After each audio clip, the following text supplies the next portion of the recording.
Hi everyone! Welcome back sa aking channel, GTR Math Tutorial.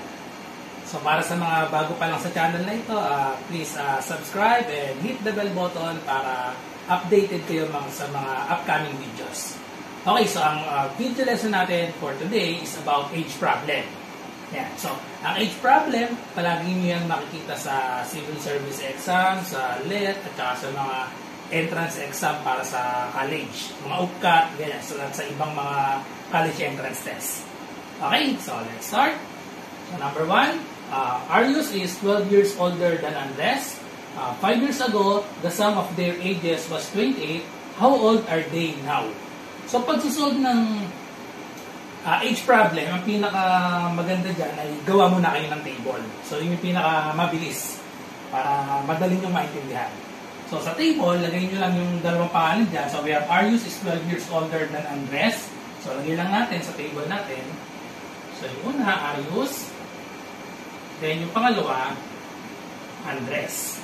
Tapos, ano pa ba yung ibang given dyan? So, meron tayo dyan 5 years ago. And then, meron tayong the sum of their ages was 28. So, 5 years ago, so the sum of their ages was 28. So, ang hinahanap natin, how old are they now? So, sa table natin, so lalagyan natin yan ng, meron dito sa taas, so nandito yung now. Ayan siya yung table natin.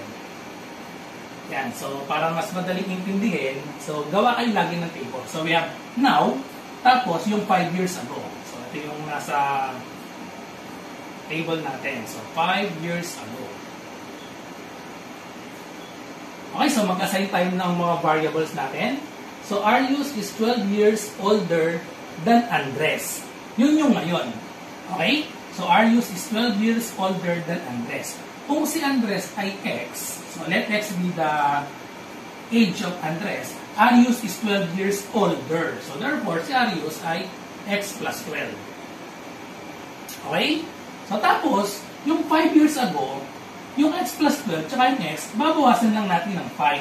So, 5 years ago, so ito yung magiging X minus 5.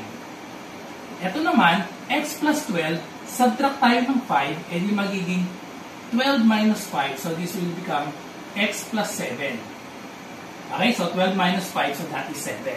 So, dito tayo bubuo ng ating equation. So, sabi dito, 5 years ago. So, dito tayo sa column na to titingin. 5 years ago, the sum of their ages was 28. So, i-add lang natin to, ang sum daw nila ay 28. Okay, so ang sum nito ay 28. So, therefore, our equation is X plus 7. So, ang age ni Arius, pwedeng lagyan ng parenthesis, so para hindi kayo malito. Then, age naman ni Andres, X minus 5, that is equal to 28. Okay? So, tandaan na, ang X yun yung age ni Andres now. Okay? So, doon nakalagay. So just solve for X. So, we have X plus X, so that is equal to 2X. So, combine like terms lang. And then, we have 7. So, hindi natin ng arrow para kita nyo agad. X plus X, 2X, 7 minus 5. So, that's equal to positive 2. Equals 28. Okay, solve for X. So, we have combine 2 and then 28. So, dalhin sa kabila, so subtract 2 to both sides. Okay, so when we subtract 2 to both sides, so this will become 0. So, what is left to the left side is 2x only. And then 28 minus 2, that will give us 26. Then, divide both sides by 2. So, therefore, 2 divided by 2, so that is 1 or simply x, 1x. 26 divided by 2, so x is equal to 13. So, therefore, the age of Andres is 13. Okay? So, ito na yan, 13 si Andres, and then si Arius is x plus 12. So, ang age ni Arius ay x plus 12. So, therefore, we have 13 plus 12 equals 25. Okay? So, yun na yung age ni Andres at saka si Arius. So, si Andres ay 13, and then si Arius naman ay 25. Okay? So, ganun lang kasimple. So, i-check natin. So, yung now, ito yung age nila. Pag 5 years ago, so ito yung checking 5 years ago, so 25 plus 7. So, ilan na yung mangyayari? 25 plus 7, so that is 32. And then 13. So this is 13 minus 5. So that is 8. So pag inad natin, 5 years ago, the sum of their ages was 28. So bakit kulang ano? Yung x natin dito, 25 at 13. So dapat ang gagamitin natin itong 5 years ago. So yung now, 25 and 13. So 5 years ago, so mali pala yung checking natin. 25 and 13 yung now. So pag 5 years ago, yung 25 ay 20 na lang. So 5 years ago, ito ay 8. Okay, so ang sum nila, 5 years ago ay 20 plus 8, 28. Okay, nagkamali pa yung checking. Okay, next, number 2. Okay, number 2. So the sum of KD and Laika's age is 64. In 4 years, KD will be 3 times as old as Laika. How old are they now? So again, gawa tayo ng table. Pinakamadaling way pag nagsosolve ng age problem ay gagamit tayo ng table. So yun yung para ma-simplify natin. So dito sa first column, lagay lang natin yung dalawang name. So let's write, so dito una KD and Laika. Okay? So the sum of KD and Laika's age is 64. So ito yung now. Okay? So now. So ang sum daw ng age nila ay 64. Then in 4 years, so 4 years from now, ibig sabihin nun, 4 years from now, KD will be 3 times as old as Laika. How old are they now? So maglagay muna tayo ng expression dito sa now. So dahil yung 4 years from now, dito manggagaling. So hindi natin alam ang age ni KD at ni Laika. Ang alam lang natin ay, ang total nila ay 64. So one unknown na lang ang gagamitin natin dito, X na lang. So let assign natin si KD ay X. So paano natin i-express ang age ni Laika? Alam natin si KD ay X at si Laika, ang total nila ay 64. So therefore, to express the age of Laika, sasubtract lang natin itong X dito sa 64. Para pag inad natin yan, so we have 64 minus X. Pag inad natin itong dalawa, X plus 64 minus X. So maka-cancel out lang itong X and negative X. So 64. So equal na siya sa 64. Okay? So ang expression natin for Laika and KD's age are X and 64 minus X. Okay? Then 4 years from now, so just add 4 to these two expressions. So this will become X plus 4. So add lang tayo ng 4. So dito mag-add din tayo ng 4 dito. So simplify na natin So pag nag-add tayo ng 4 dito, so we have 64 plus 4. So that will give us 68. 64 plus 4, 68 minus X. Okay? So ito na expression natin 4 years from now. So therefore, dito tayo bubuo ng ating working equation 4 years from now. Right? Dahil sabi, in 4 years, ayan, KD will be 3 times as old as Laika. So yung expression para kay KD 4 years from now ay X plus 4. 3 times as old as Laika. So yung age ni KD 3 times as old. So i-multiply natin to sa 3. Okay? KD will be 3 times as old as Laika. So 68 minus X. Then just solve for X. Okay, solve for X. Simplify muna natin. Distribute yung 3. So we have X plus 4 equals 3 times 68. So scratch tayo dito. Times 3, we have 24. 3 times 6 is 18 plus 2. So we have 204. Minus 3 times negative X. So we have 3X. So combine the X dahil negative. Lipat natin sa kabila para maging positive. So add 3X to both sides. Para mawala na to. So this will become 0. So we have X plus 3X. So that will give us 4X. Just copy the rest. Plus 4 equals 204. Then combine the constant. So subtract 4 to both sides.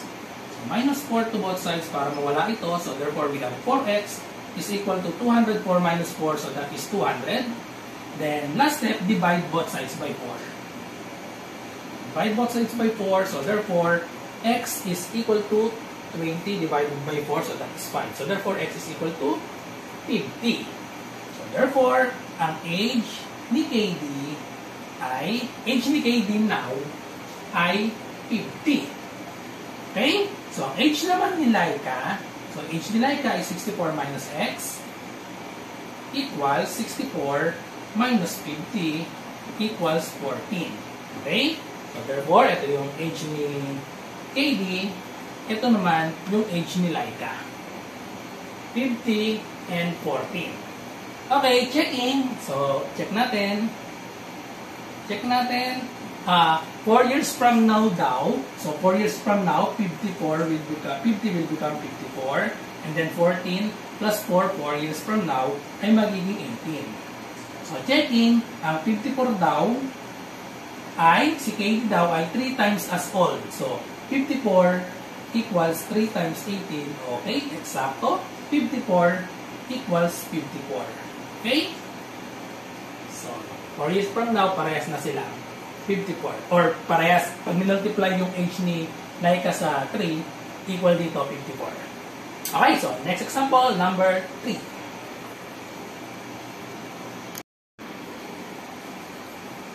My next number 3. A man is 36 years old and his daughter is 3. In how many years will the man be 4 times as old as his daughter? Okay, so ito ulit yung table. So given a man is 36 years old. So given na yung age ni nung man and kanyang daughter. And his daughter is 3. So lagay lang natin dito sa first column, man and daughter, his daughter. So ito yung age nila now. Okay, so given ang age nila parehas. So man is 36 and his daughter is 3. So in how many years? In how many years will the man be 4 times as old as his daughter? So hindi natin alam kung ilang taon. So yun yung hinahanap natin. So t years from now dahil hindi natin alam kung ilang years. So pwedeng t, pwedeng x kung anong variable ang gusto nyo. Okay? So t na lang 4 times. So kahit naman x, okay lang. So this will become t years from now. So this will become 36 plus t. Ito naman, 3 plus t. Okay, so dito tayo sa t years from now, bubuo ng ating equation. So sabi dito sa problem, in how many years will the man be 4 times as old as his daughter? So ang expression daw ni man, 36 plus t is equal to 4 times as old as his daughter. So i-multiply ito sa 4. 4 times as old as his daughter, 3 plus t. Then solve for t. Okay, so just solve for t. So multiply this, distribute. So just copy this, 36 plus t is equal to 4 times 3, we have 12. Plus 4 times t, we have 4t. Then combine the t, yung t dito natin ilalagay sa positive lagi dun sa mas malaki para maiwasan na natin yung negative. Mas simple ang solution. So yung t ilipat dito sa kabila. So minus t to both sides. Para ma-cancel out, this will become 0. So therefore, we have 36 is equal to 12. 4t minus t is equal to positive 3t. Then, 12 lipat sa kabila. So subtract 12 to both sides para mawala dito sa right side. So therefore, 3t na lang itong right side natin. 36 minus 12, so that is equal to 24. Then last step, kailangan t lang, so divide both sides by 3. Okay, so 24 divided by 3, that is 8. And then, cancel out 3. So therefore, t is equal to 8. So therefore, in 8 years, ang age ni man ay 4 times na ng kanyang daughter. Okay, so tingnan nga natin kung ito ay 8. So 36 plus 8, 3 plus 8, 11, ano? 36 plus 8, 44. Ayun, sakto na nga. O, diba? 11 times 4 ay 44. Sakto. In 8 years, the age of the man will be 4 times as old as his daughter. Okay, so, okay, tama na yan. Nag-check na natin. So, number 4. So, burahin na natin. So, yung table. So, laging may naka-ready na timetable dyan. So, kung naging tatlo yung given na pangalan dyan or kung ano man yung given, hindi tatlo yun lang yung table. So, basta importante, dito, kaya nagagawa tayo ng table para mas madali, dyan tayo kukuha sa table ng ating equation base dito sa problem. Okay? Para mas madali. Okay, so next, number 4. So, burahin lang natin itong mga given dito sa table natin. Okay, so we have Number 4, the ages of Avery and Mavi are in the ratio of 5:7. So, ibang problem na to, may ratio na. 4 years from now, the ratio of their ages will be 3:4. Find their present ages. So, ano yung kailangan natin sa table natin ay yung now. Yung now, ito yun. Laging may now eh, no? 4, tsaka 4 years from now. So, 4 years from now. Okay? So, meron tayong column for now and then 4 years from now. 4 years from now, mag-add lang tayo dyan ng 4. So, lagay lang natin si Avery at si Mavi. So, ayan, yung name nila. Avery and Mavi. Okay? So, ang sabi lang dito, the ages of Avery and Mavi are in the ratio of 5:7. Pag sinabi natin nasa ratio ng 5:7, ibig sabihin yan, nakamultiply yan sa constant na number. Yung constant of variation or yung scale factor na tinatawag. So, nakamultiply yung 5 at sa 7 sa magkaparehas na number. So, multiply natin yung age nila sa magkaparehas na number. 5 and 7, so let's say x na lang. Okay, so therefore, ang age ni Avery at ni Mavi ay 5x at 7x. Age nila, now. Okay? So, ang question, 4 years from now. So, 4 years from now, edi mag-add tayo dito ng 4. Yung age nila now, and then add ng 4. So, this will become 5x plus 4, and then 7x plus 4. Okay, so buuin na natin ang ating equation. 4 years from now, the ratio of their ages will be 3:4. 3:4 or 3/4. So, find their present ages. So, kunin lang natin yung ratio nito. Pag sinabing ratio, pwede isulat as fraction. So, yung ratio nito, nag-add tayo ng 4. So, ito yung ating magiging ratio. 5x plus 4 over 7x plus 4. Equals daw sa 3:4. 3:4 or 3/4. Okay? So, yan na yung ating working equation. So, parang proportion problem lang ito, no? So, all we have to do, kapag proportion, ang shortcut lang dyan ay kino-cross multiply. Okay, so cross multiply lang natin and solve for x. Kailangan natin i-solve yung x para makuha natin yung present age nila. After finding the value of x, multiply natin sa 5 and 7. Okay, respectively. Okay, so just cross multiply. So, therefore, we have 4 times ito. So, we have 5x plus 4 equals 3 times this term, 3 times 7x plus 4. So, yun yung shortcut, cross multiply na lang, or multiply both sides by the LCD of 4 and 7x plus 4. So, dadami pa eh. So, para simple, basta nakakita kayo ng ganyan, dalawang fraction naka-equate, cross multiply, shortcut. So, distribute lang po ito. So, we have 4 times 5x, so that is equal to 20x, 4 times 4, so that is positive 16, equals 3 times 7x, so that is 21x, 3 times 4, we have positive 12. Pagsamahin ang x at ang number, doon tayo lagi pupunta tayo lagi doon sa mas malaki ha. So 20x and then 21x. So dito natin dalhin sa mas malaki para maging positive. So minus 20x. So wala na to. So matitira dito 21x minus 20x is x na lang. So just copy the rest. We have 16 equals plus 12. Okay? Then subtract 12 to both sides. So alisin natin to dito. Minus 12 to both sides. So, wala na to. So, therefore, 16 minus 12, ayan, equals 4. So, therefore, x is equal to 4. So, hindi pa ito yung final answer natin, ha? Ito pa lang yung scale factor natin or yung constant of variation. So, therefore, ang age ni Mavi at saka ni Avery, multiply natin sa 5. Okay? So, therefore, we have 5 times 4 equals 20 and then 7 times 4 equals 28. So, therefore, ang age ni Avery ay 20 at ang age ni Mavi is 28. So, checking, add tayo ng 4. So, 20 plus 4 is 28. 28 plus 4 is 32. So, reduce to lowest term, 28 divided by 32.